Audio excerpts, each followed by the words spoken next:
Lalu berkatalah orang-orang Efraim kepada Gideon, "Apa macam perbuatanmu ini terhadap kami? Mengapa engkau tidak memanggil kami ketika engkau pergi berperang melawan orang Midian?" Lalu mereka menyesali dia dengan sangat. Jawabnya kepada mereka, "Apa perbuatanku dalam hal ini jika dibandingkan dengan kamu? Bukankah pemetikan susulan oleh suku Efraim lebih baik hasilnya dari panen buah anggur kaum Abiezer? Allah telah menyerahkan kedua raja Midian itu, yakni Oreb dan Zeeb, ke dalam tangan. Apa yang telah dapat kucapai jika dibandingkan dengan kamu?" Setelah ia berkata demikian, maka redalah marah mereka terhadap dia.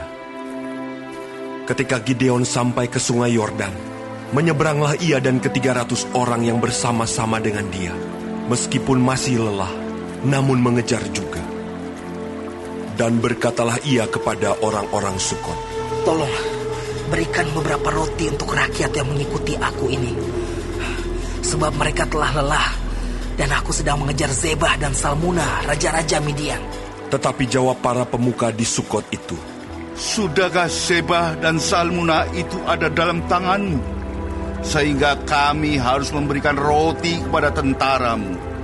Lalu kata Gideon, "Kalau begitu, apabila Tuhan menyerahkan Zebah dan Salmuna ke dalam tanganku, aku akan menggaruk tubuhmu dengan duri padang gurun dan onak." Maka berjalanlah ia dari sana ke Penuel, dan berkata demikian juga kepada orang-orang Penuel. Tetapi orang-orang ini pun menjawabnya seperti orang-orang Sukot. Lalu berkatalah ia juga kepada orang-orang Penuel, "Apabila aku kembali dengan selamat, maka aku akan merobohkan menara ini." Sementara itu Zebah dan Salmuna ada di Karkor bersama-sama dengan tentara mereka. Kira-kira 15.000 orang banyaknya, yakni semua orang yang masih tinggal hidup dari seluruh tentara orang-orang dari sebelah timur. Banyaknya yang tewas, ada 120.000 orang yang bersenjatakan pedang. Gideon maju melalui jalan orang-orang yang diam di dalam kemah di sebelah timur Nobah dan Yokbeha, lalu memukul kalah tentara itu ketika tentara itu menyangka dirinya aman. Zebah dan Salmuna melarikan diri, tetapi Gideon mengejar mereka dan menawan kedua raja Midian itu, yakni Zebah dan Salmuna, sedang seluruh tentara itu dicerai-beraikan. Kemudian kembalilah Gideon bin Yoas dari peperangan dengan melalui pendakian Heres. Ditangkapnyalah seorang muda dari penduduk Sukot. Setelah ditanyai, orang itu menuliskan nama para pemuka dan para tua-tua di Sukot untuk Gideon, 77 orang banyaknya. Lalu pergilah Gideon kepada orang-orang Sukot sambil berkata, "Inilah Zebah dan Salmuna, yang karenanya kamu telah mencela aku dengan berkata, 'Sudahkah Zebah dan Salmuna itu ada dalam tanganmu?' Sehingga kami harus memberikan roti kepada orang-orangmu yang lelah itu." Lalu ia mengumpulkan para tua-tua kota itu. Ia mengambil duri padang gurun dan onak dan menghajar orang-orang Sukot dengan itu. Juga menara Penuel dirobohkannya dan dibunuhnya orang-orang kota itu. Kemudian bertanyalah ia kepada Zebah dan Salmuna, "Di manakah orang-orang yang telah kamu bunuh di Tabor itu?" Jawab mereka, "Mereka itu serupa dengan engkau. Sikap mereka masing-masing seperti anak raja." Lalu kata Gideon, "Saudara-saudarakulah itu, anak-anak ibuku. Demi Tuhan yang hidup, seandainya kamu membiarkan mereka hidup, aku tidak akan membunuh kamu." Katanya kepada Yeter, anak sulungnya, "Bangunlah, bunuhlah mereka." Tetapi orang muda itu tidak menghunus pedangnya, karena ia takut, sebab ia masih muda. Lalu kata Zebah dan Salmuna, "Bangunlah engkau sendiri dan paranglah kami, sebab seperti orangnya, demikian pula kekuatannya." Maka bangunlah Gideon, dibunuhnya Zebah dan Salmuna. Kemudian diambilnya bulan-bulanan yang ada pada leher unta mereka.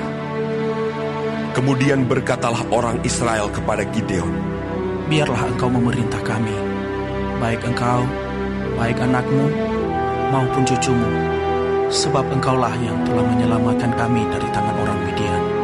Jawab Gideon kepada mereka, Aku tidak akan memerintah kamu, dan juga anakku tidak akan memerintah kamu, tetapi Tuhan yang memerintah kamu.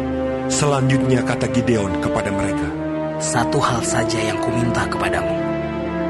Baiklah kamu masing-masing memberikan anting-anting dari jarahannya. karena musuh itu beranting-anting emas, sebab mereka orang Ismail. Jawab mereka, Kami mau memberikannya dengan suka hati. dan setelah dihamparkan sehelai kain, maka masing-masing melemparkan anting-anting dari jarahannya ke atas kain itu. Adapun berat anting-anting emas yang dimintanya itu, ada 1.700 sikal emas, belum terhitung bulan-bulanan, perhiasan telinga dan pakaian kain ungu muda yang dipakai oleh raja-raja Midian. Dan belum terhitung kalung rantai yang ada pada leher unta mereka. Kemudian Gideon membuat efod dari semuanya itu, dan menempatkannya di kotanya, di Ofra. Di sanalah orang Israel berlaku serong dengan menyembah efod itu. Inilah yang menjadi jerat bagi Gideon dan seisi rumahnya. Demikianlah orang Midian tunduk kepada orang Israel dan tidak dapat menegakkan kepalanya lagi. Maka amanlah negeri itu 40 tahun lamanya pada zaman Gideon. Lalu Yerubbaal bin Yoas pergilah dan diam di rumahnya sendiri. Gideon mempunyai 70 anak laki-laki, semuanya anak kandungnya, sebab ia beristri banyak. Juga gundiknya yang tinggal di Sikem melahirkan seorang anak laki-laki baginya. Lalu ia memberikan nama Abimelek kepada anak itu. Gideon bin Yoas mati pada waktu rambutnya telah putih, lalu dikuburkan dalam kubur Yoas ayahnya di Ofra, kota orang Abiezer. Setelah Gideon mati, kembalilah orang Israel berjalan serong dengan mengikuti para Baal dan membuat Baal Berit menjadi Allah mereka. Orang Israel tidak ingat kepada Tuhan Allah mereka yang telah melepaskan mereka dari tangan semua musuhnya di sekelilingnya. Juga tidak menunjukkan terima kasihnya kepada keturunan Yerubbaal Gideon, seimbang dengan segala yang baik yang telah dilakukannya kepada orang Israel.